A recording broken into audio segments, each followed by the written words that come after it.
So we're going to continue on with these piecewise functions, but we're also going to be able to evaluate piecewise functions at specific values. So for these first couple, we're not going to actually graph anything. We're just going to be looking at if I wanted to evaluate the function for a specific number, so whatever that might be, a 1, a 2, 3, -1, -2, -3, we have to figure out which function that number would belong to.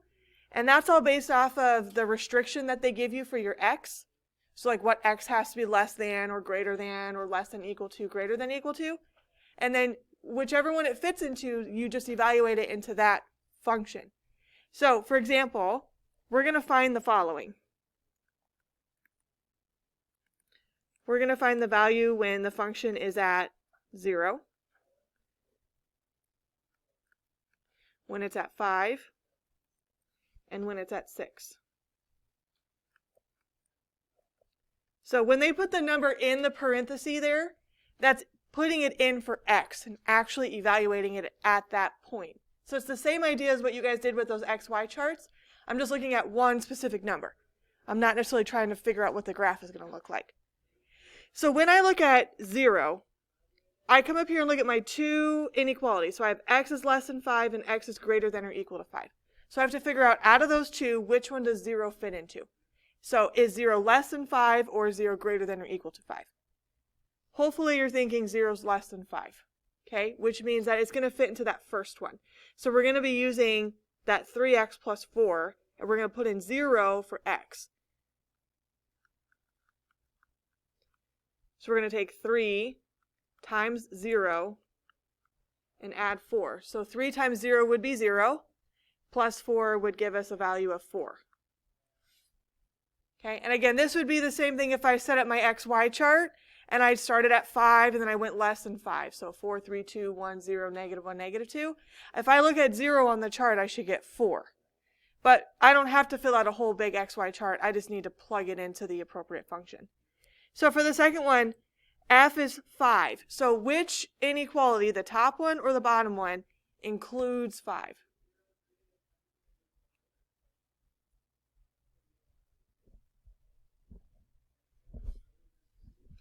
The second one does. Okay, they both have 5s, but I want it to be equal to 5. So I have to look for the one that has the equal sign. Less than 5 means anything up to 5, but not 5. So like 4.999999999 forever would be the closest we could get to 5. I can't actually use 5 for that first one. The second one has that equal sign in the inequality, so I can include 5. So I'm going to use the x squared minus 3 function for this one. So we're going to do 5 squared minus 3. So that would be 25 minus 3, which is 22. So last one here, f of 6. Which one are we using when we're equal to 6? First one or second one, or top one, bottom one? Second one. So again, we're going to use that x squared minus 3. This time it's going to say 6 squared minus 3. So 36 minus 3, which is 33. Okay, so there's another one here on this page. I want you guys to try it all by yourself here. Now this just gives you 3 of them. So you just have to figure out again, like which one does it go into. So I'm going to have you guys find the following. Find f of -1, f of 0, f of 3, and f of 5. I'll give you a couple minutes. I want you to figure out which function each of those belongs to and then evaluate it.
All right, so for the first one, where it says f of -1, again, looking at my three inequalities up here, the first one says x is less than or equal to 0. Well, -1 would be less than 0, so we're going to plug it into that one.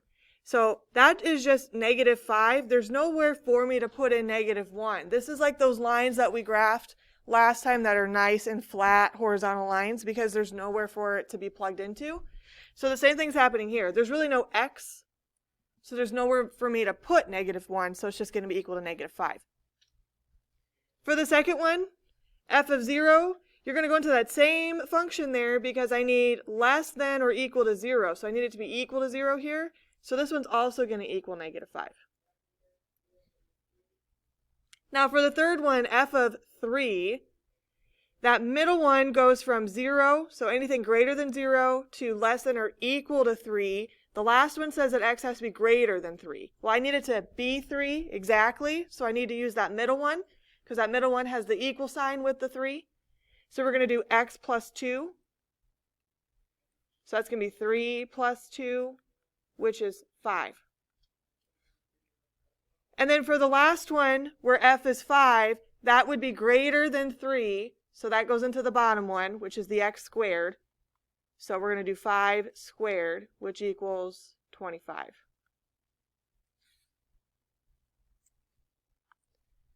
All right, going on to the next and last page here for this section. We talked briefly about this in the last section where functions, piecewise functions, can be either continuous or discontinuous. In order for them to be continuous, they're all like, all the pieces of the function are connected somehow. And you have closed circles. Okay, so this happens, we had one on the last section, or like the first part of the section, where you guys had one of the functions started it with an open circle, and then the second function ended up overlapping, and it closed that circle in. And so it kind of looked like a V shape on our graph, and it had a closed circle. That is a continuous function because they're connected to each other, and they overlap in that point in the middle. So for these three here, this first one, they're not connected. There's a break between the two functions. You have this open circle and it's going up and to the right, and then you've got this other one that's closed and it's a horizontal line going to the left. There's a break between those circles. They're not directly connected. They don't overlap. So this one would be known as discontinuous.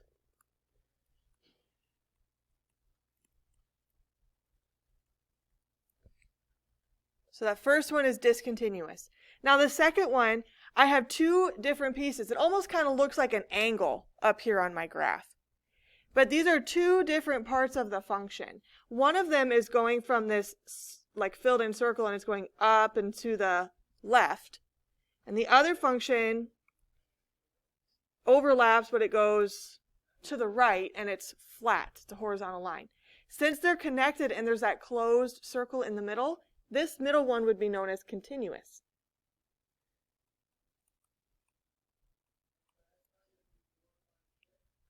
Now the third one here, it looks like they're connected because it kind of flows all in one line. But because there's that open circle there in the middle, that kind of breaks it apart and it causes this divide. So this is discontinuous as well. Now this one would have been considered continuous if that circle had been filled in, but it's not for this one. Normally what I tell students is continuous functions, you should be able to put your finger at one end of the piecewise function. You should be able to trace the whole function without having to lift your finger from the paper. Okay, and there should be no open circles. All the circles that connect the piecewise function should be closed in. So what we're going to do now is graph these functions like we did last week. And then we're going to look and decide, are they continuous or are they discontinuous? Now we're also going to start seeing some other functions get brought in. Like previously, I've only focused on linear piecewise functions, so you only had anything written in like slope-intercept form. So it was like mx plus b. So x plus 2 or just x or 3x. We might start seeing things like x squared, those kind of functions. This changes a little bit because those aren't straight lines anymore. X squared is a parabola shape. So you might have some curved lines in some of these, and that's normal. So for this first one, I have two functions. I have x squared if x is less than or equal to 0, and then I have x plus 2 if x is greater than 0. So I'm going to start by making my chart, or my charts, I should say. I got to do two of them here. So one of them is when I'm evaluating x squared. The other one's going to be when I'm evaluating x plus 2.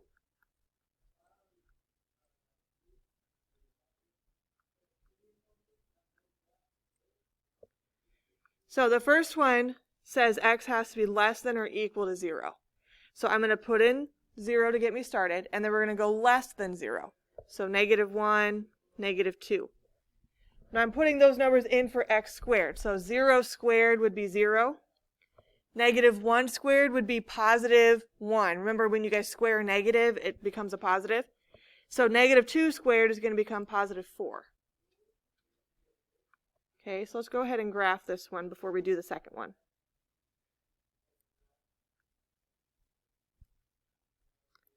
So I start at 0, 0, and we're going to have a closed circle because we have an equal sign in our inequality. So at 0, 0, 0, I'm going to fill that circle in. Then I go -1, +1, -2, +4. Okay, if I were to try to connect these points with a straight line, it's not going to work. It's going to miss one of the points, even if it's just by a little bit. And that's because this is a curved line. This is like half of a parabola here. So this is going to kind of go in that like half of our U shape that we saw for our parabolas. We're only graphing like the left-hand side. Now let's do the second function. So that second one said x plus 2 if x is greater than 0. So I'm still going to start at 0. I'm going to have an open circle this time though, because there's no equal sign. What numbers would be greater than 0? Good, 1 and 2. So we're going to plug in 0, 1, and 2 for our function. So 0 into x plus 2 would be 0 plus 2, which is 2. What's the next number going to be when I put in a 1?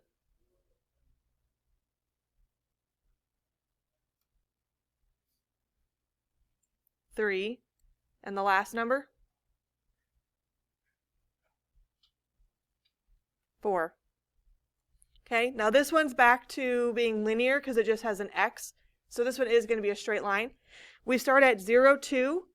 So you're going to go up to, open circle around that point because our inequality does not have an equal sign. Then we go 1, 3, and 2, 4.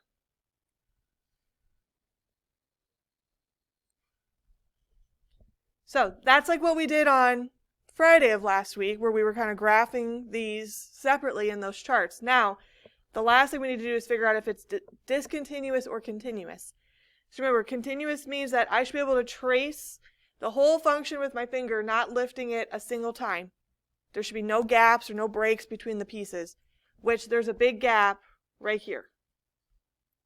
Okay, so right in this area, there's a space. There's no connecting of those 2 points. Okay, so this would be known as a discontinuous function.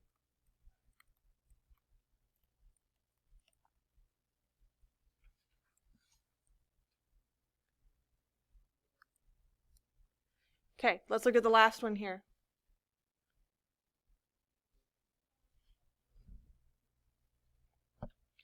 So go ahead, take a minute and fill these charts out.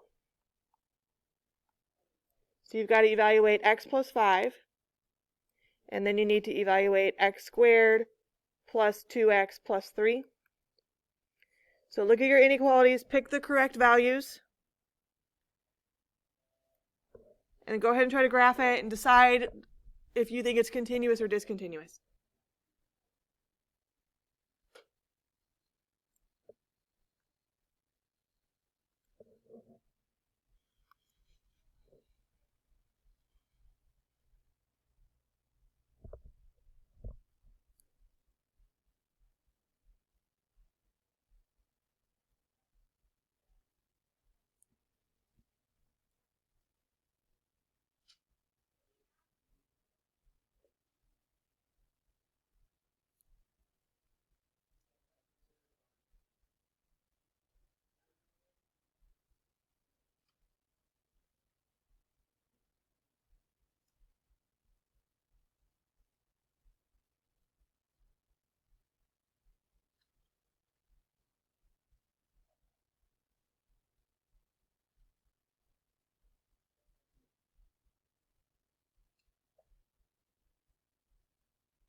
All right, so here's my charts.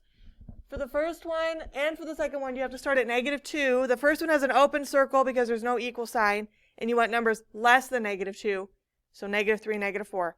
For the second one, you want numbers greater than or equal to -2. So you have a closed circle for this one to start, and then -1 and 0 would be greater than -2. Now when I graphed the first one, that's the one in purple. That's a linear one, it's a straight line. It had an open circle, and it went down and to the left. Now for the second one, because it's x squared, it's a parabola shape again. This time we see a little bit more of that curved U shape. But when I started it, it overlapped with that starting point that I had on the other graph, and it closed it in. And then it goes down, and then it shifts back up. Now the right side of the graph is going to continue to go up forever, but the left side cuts it off at that point that I have drawn with that closed circle. Now because that point overlapped and it closed it in, I could take my finger and trace going up to that circle, going down, and then going back up. And I won't have to lift my finger, and there's no closed circles or open circles anymore. They're all closed. So this would be a continuous function.